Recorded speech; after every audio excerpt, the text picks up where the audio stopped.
Good morning, artists!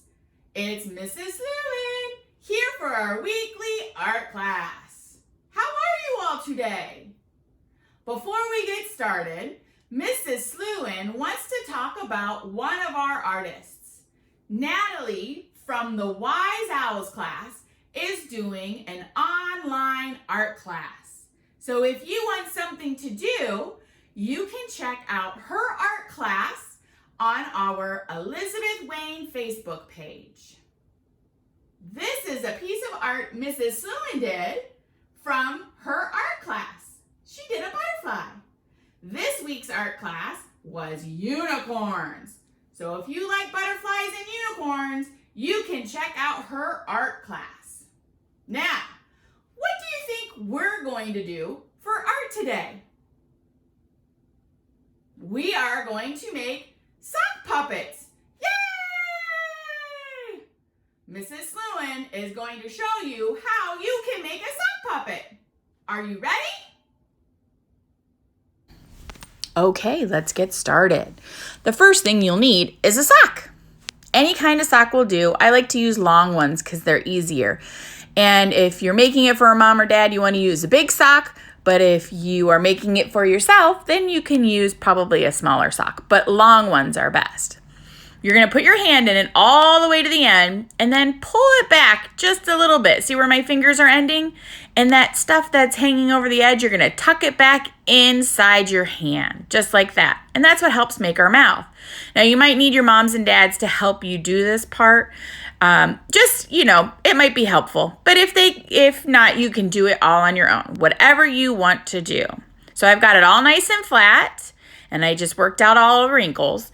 Now, if you're planning on doing lips like I did on my puppet, or what I'm going to do with this puppet, I'm going to put a mustache on it, you want to have something firm inside there.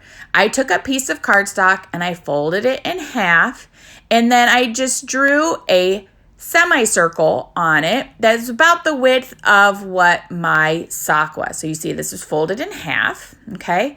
And then I'm going to cut it out. Make sure you use safety scissors so you don't cut your fingers. Be very careful. Now I'm going to slide that down to the bottom of my sock where my mouth is so that there's a piece of paper on the top part of the mouth and on the bottom part of the mouth.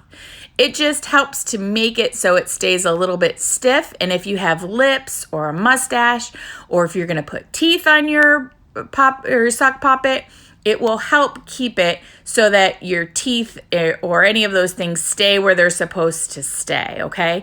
It might be a good idea to have your moms and dads help you with this part. This part was a little bit hard, so I don't want you to get frustrated. But as you can see, once you get it in there, then that will help make your mouth nice and firm so that your mustache or your lips or your teeth or whatever you choose to put there won't slide all over the face of your sock puppet.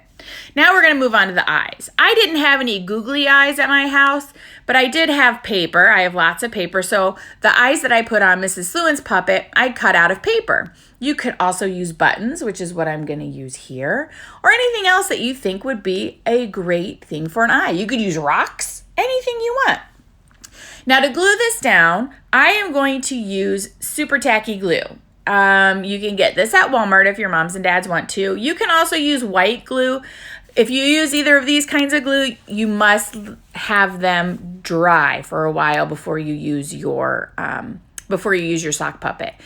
If you're using the tacky glue like Mrs. Lewin is, you don't have to wait nearly as long, but you should wait until it's dry because it will fall apart if it's not dry.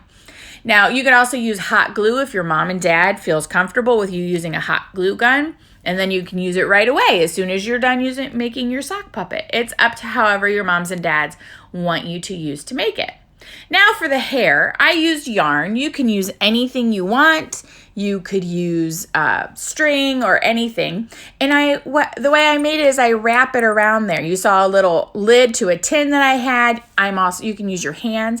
Since I'm making this a boy puppet, I'm using my hands because boys have shorter hair than girls. I used the tin top that I showed you before for the long hair for Mrs. Lewin's puppet because it was a girl. So I wrapped it around my hand 20 times and then I cut it off of my string so that I had all of my loops together. Then I took another piece of string and I used it to tie in the middle of my loops. See here? And you want to make sure you tie a knot and you tie it nice and tight. Again, you can have your moms help you, moms or dads help you with this part. But I tied it in a knot. Okay, so now I have 2 loops on either side. It looks kind of like a bow, right? Then I'm going to cut my loops. And this will make my fuzzy hair. Now, if you were to do this and wrap it around a piece of cardboard or your hand like 100 times, you would make a pom-pom. That's how pom-poms are made, just like this. So I'm just trimming up all the extra little things, and then I'm going to glue it down to my sock as its hair. You can use this same technique if you were going to make like a unicorn. You could do a whole bunch of these little tufts of hair and glue them down the back of your sock puppet all the way down, and it would make a mane for your unicorn. See, lots of different things you can use to make it. Now, I happen to have at my house a little paper punch, but you can cut this out. I used felt for this one, and I cut it in the shape of a heart because that your tongue kind of looks like a little heart in there. So I cut it in the shape of a heart, and if you know who Kermit the Frog is, he has a heart for a tongue too. So that was my inspiration on making this. So I'm going to glue it in there. Make sure you put it in the right way. I put it in the wrong way first time, see? Now you can turn it the other way. So now it's going in the right way, and there is my tongue. So when I open my mouth, there's a little tongue in there, and it's a heart, so it sends some love. Now I have a punch at home that makes mustaches. So that's why I'm making this into a guy. I'm going to glue this on, and that is his little mustache. And because I put that cardstock inside the sock, it will help keep the mustache where it needs to be. All right. So I've glued on my eyes and my hair and my tongue and now my mustache. Now I want to put some clothes on him. I have some fabric, and you might have fabric at home, an old shirt or anything you want. I'm going to use ribbon because I want to make a bow tie. So I've tied a bow with my ribbon, and then I'm just going to flip it over, and I'm going to put that bow tie underneath where his chin would be. So I'm using, again, my tacky glue to make sure that it has a good amount of glue on there so that this big bow, because it's ginormous, will stick to my little guy here. So I'm pressing it down, and there you have it. I have finished my little man. See, now this is what it looks like when you put it on your hand. Now I would definitely let it dry for like probably an hour before I put it on my hand, but I just want to show you what it would look like. See? Hello, how are you today? My name is Mr. Buttersworth. Ta-da!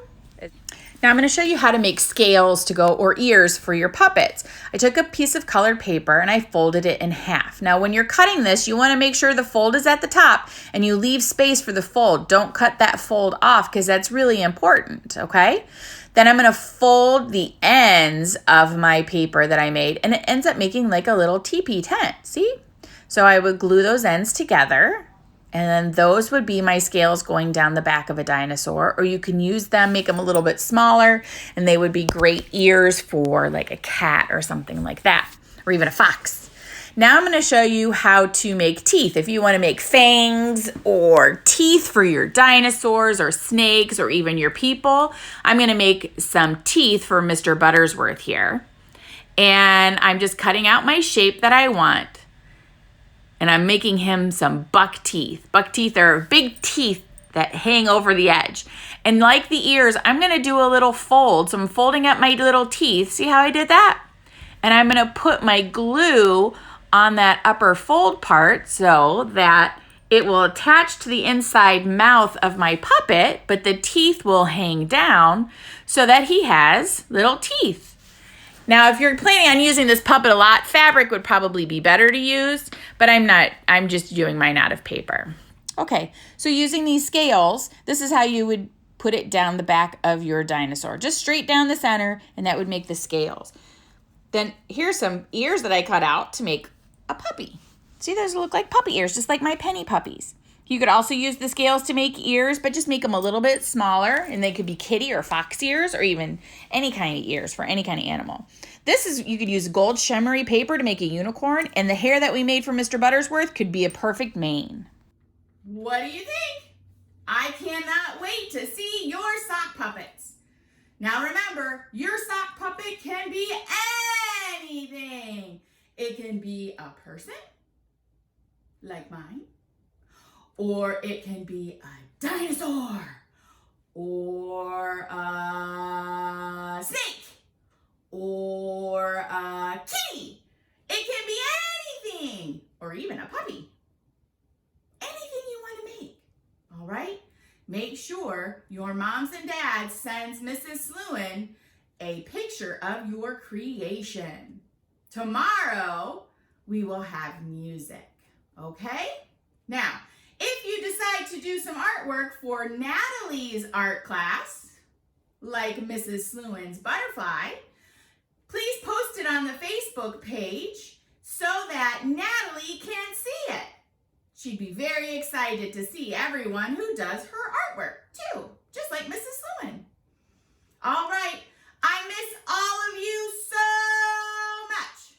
Please be happy, be healthy, and stay safe, and I will see you later.